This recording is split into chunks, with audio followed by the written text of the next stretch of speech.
கர்த்தருடைய நாம மகிமைப்படுவதாக. ஆண்டவரும் அருமை இரட்சகருமாக இயேசுவின் நாமத்தினாலே ஆமை கர்த்தருக்கு மகிமை உண்டாகட்டும். கண்ணோடு ஜெபம் பண்ணுவோமா?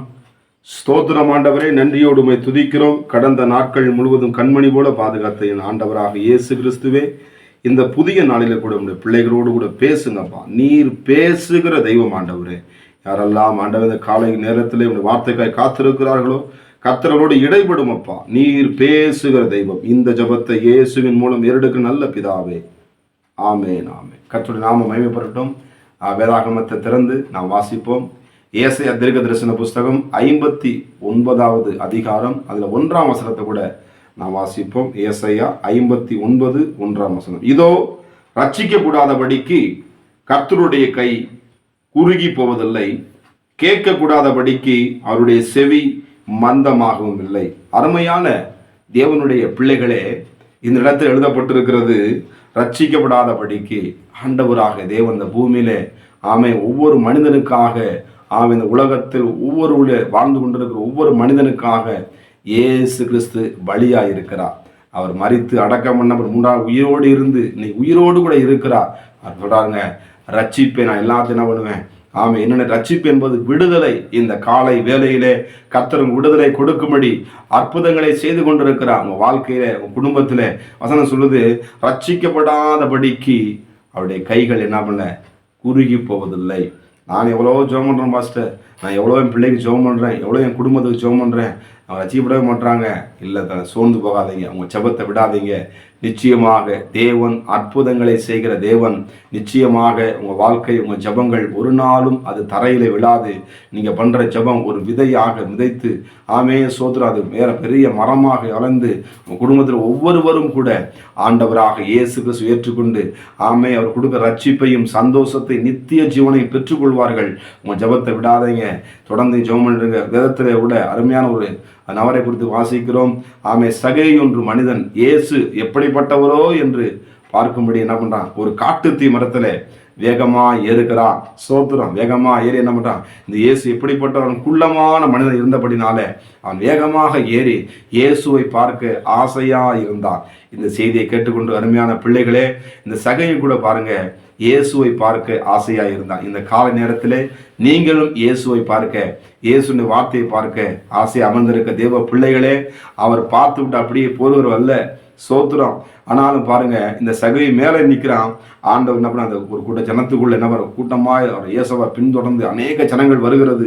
ஆனால் அந்த இயேசு நேரத்தில் போகும் பொழுது உடனே நின்று, சகையவே இறங்கி வா, வீட்டுக்கு நான் வர வேண்டும் சொல்லி சொன்னோடனே அவனுக்கு சகைக்கு ஒரே சந்தோஷம், ஒரே மகிழ்ச்சி. பாருங்க, இந்த நாளிலே கூட ஆண்டவராக இயேசு உங்கள் வீடுகளிலே சோத்திரம். ஆண்டவரே ஏன் வீட்டுக்கு வந்திருக்கீங்க. அந்த வீடு என்பது சகையை சொல்ற, அந்த வீடுல இந்த வீடு நம்ம தான், அந்த சரீரம் தான் அவன் தங்குற ஆலயம்.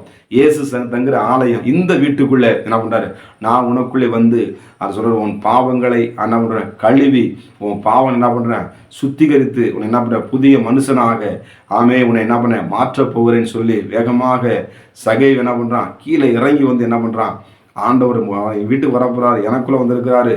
நீங்க சந்தோஷமா இருக்கணும். கர்த்தருக்கு ஸ்தோத்திரம். ஒருவேளை சோர்வோடு இருக்கிறீங்களா, கவலோடு இருக்கிறீங்க, கவலைப்படாதீங்க. இந்த காலை நேரத்தில் இயேசு ராஜாதி ராஜா, கர்த்தாதி கர்த்தர் உங்கள் சரீரத்துக்குள்ளே, உங்கள் குடும்பத்துக்குள்ளே, உங்கள் பிள்ளைகளுடைய வாழ்க்கையிலே, உங்கள் ஊழியத்திலே ஆண்டவர் உலாவி கொண்டிருக்கிறார். ரட்சிக்கப்படும்படி அவருடைய கைகள் குறுகி போவதில்லை. இந்த சகையை பாருங்க, ஸ்தோத்திரம். உள்ள வந்தோடனே ஒரே சந்தோஷம், ஒரே மகிழ்ச்சி. அவன் சொல்றான், ஏசப்பா நான் யார்ட்டெல்லாம் நான் அநியாயம் அவனை ரெட்டத்தனியா நான் கொடுத்துறேன்னு சொல்லி என்ன பண்றான், எல்லாருக்கும் வாரி என்ன பண்றான், ரெட்டத்தனியாய் கொடுக்கிறான். பாருங்க, உடனே ஆண்டவர் சொல்றார், இந்த வீட்டுக்கு ரட்சிப்பு வந்தது. அருமையான தேவனுடைய பிள்ளைகளே, ரட்சிக்கப்படாதபடி அவருடைய கைகள் குறுகி போவதில்லை. ஒரு பாஸ் சொன்னாங்க, என் தகப்பனருக்காக நான் தினமும் எத்தனையோ வருடங்களாக 30 வருடங்களுக்கு மேலாக நான் ஜெபித்து கொண்டிருக்கிறேன் என்று சொல்லி அவர் அந்த சோர்வோடு இல்லாமல் ஒவ்வொரு நாளும் அந்த ரட்சிப்புக்காக, அந்த குடும்பத்தில் நபருக்காக தொடர்ந்து அவங்க ஜெபித்து கொண்டே இருந்தாங்க. நடந்த சம்பவம், ஆண்டவர் வாழ்க்கையிலே 30 வருஷம் கழித்து அந்த குடும்பம் ரட்சிக்கப்பட்டது. அவர்கள் இயேசுவை ஏற்றுக்கொண்டார்கள். இயேசுவுக்கு வாழ்ந்தா ஒரே மகிழ்ச்சி, ஒரே சந்தோஷம். கர்த்தரின் ஜெபத்தை கேட்டா எத்தனை வருஷம், 32 வருஷம், 30 வருஷம், 28 வருஷம், 5 வருஷம், 6 வருஷம் மாம்சம் சொல்லி நீ ஜெபித்து கொண்டிருக்கிறீங்களா? உங்கள் ஜெபம் ஒருவேளை ஆமே சோதனம் என் ஆண்டவர் ஜெபத்தை கேட்கிறாரா கேட்கலையா?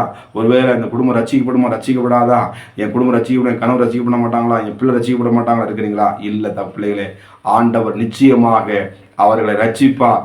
ஆமே, அவர் ரத்தம், விலையேறப்பட்ட ரத்தம், ஒவ்வொரு மனிதர் ரத்தம் சிந்திருக்கிறது. நீங்க என்ன பண்ணுங்க, ஒரு நாள் ஜெபத்தை விடாதீங்க, தொடர்ந்து அந்த நபர்களுக்கு எழுதி வைத்து ஜெபம் பண்ணுங்க. நிச்சயமாக நம் கொண்ட அந்த அபிஷேகத்தை, இந்த ஆசீர்வாதத்தை, இந்த தேவனுடைய அன்பின் வார்த்தைகளை ஒவ்வொருவரும் அறிந்து கொள்ள வேண்டும். ஒவ்வொரு மனிதனுக்காக ஆமே சோதரம், ஒவ்வொரு சிறு பிள்ளைகளுக்காக, வேலை செய்வர்களுக்காக, டாக்டர்களுக்காக, ஆமே இன்ஜினியருக்காக, ஆமே சோதர திக்கற்ற பிள்ளைகளுக்காக, ஆமே சோதரம் ஆசிரியர்களுக்காக நீங்க ஜெபிங்க. கர்த்தரோட ரட்சித்து தொடரணும். அநேகருக்கு ஆசீர்வாதமாக கர்த்தர் உங்களை மாற்றுவார். ரட்சிப்பு கர்த்தருடையது. ஆமே, ஒருபொழுது நீங்க சோர்ந்து போகாதீங்க. அவருடைய கைகள் குறுகி போவதில்லை. அவருடைய கரம் உங்கள் மேல் நீட்டப்பட்டிருக்கிறது. உங்கள் ஊழியத்தின் மேலே, உங்கள் குடும்பத்தின் மேலே, உங்கள் பிள்ளைகள் மேலே நீட்டப்பட்டிருக்கிறது. நிச்சயமாக கர்த்தர் உங்கள் குடும்பத்தை இதெல்லாம் ஜெபித்துக் கொண்டுங்களே ரட்சித்து உங்களை என்ன பண்ணுவார்? மேன்மைப்படுத்துவார். அருமையான தேவ பிள்ளைகளே, கர்த்தர் அப்படியே உங்களை ஆஸ்வதிப்பாராக. கண்மூடி ஜெபம் பண்ணுமா? பரிசுத்தம் கிருபை நிறைந்த நல்ல ஆண்டவரே, பிள்ளைகள் ஆண்டவர் யாரெல்லாம் ரட்சிப்புக்க வேண்டும் என்று சொல்லி ஜெபித்துக் கொண்டிருக்கிறார்களோ, கேட்டுக்கொண்டிருக்கிறார்களோ, அவருடைய கைகள் குறுகி போவதில்லப்பா. நீ கேட்டுக்கொண்டிருக்கிறீங்க உங்களுடைய பிள்ளையுடைய சத்தத்தை, ஆண்டவரே, அழுகுற சத்தத்தை, இருதயத்திலே காணப்படுகிற குமரல் ஆண்டவரே, ஒவ்வொரு கண்ணீருடைய ஜெபத்தை ஆண்டவரே, ஒருவேளை பேச முடியாத இருதயத்திலே அண்ணாலே போல ஆண்டவரே மனம் கசந்து அழுது கொண்டிருக்கிற பிள்ளைகள் மேலே இந்த காலை வேலையிலே உங்களுடைய உயிர் திறந்த வல்லமை இந்த பிள்ளைகள் கிச்சனிலே ஆண்டவரே சூதன் வேலை சிறங்களே, பைக்கிலே போகும் பொழுது, கார்ல போகும் பொழுது தேவனுடைய வல்லமை தொடுவதாக யாருக்கெல்லாம் ஜெபித்துக் கொண்டிருக்கிறார்கள் அந்த குடும்பத்திலே அற்புதங்கள் நடப்பதாக இயேசுவின் நாமத்தினாலே நீ அப்படியாய் செய்தப்படுறதுக்கு நன்றி செலுத்துறப்பா. நீ செய்து விட்டதுக்கு நன்றி ஆண்டவர். நிச்சயமாகவே முடிவு உண்டு, நம்பிக்கை வீண் போகாது என்று சொன்னீங்களே.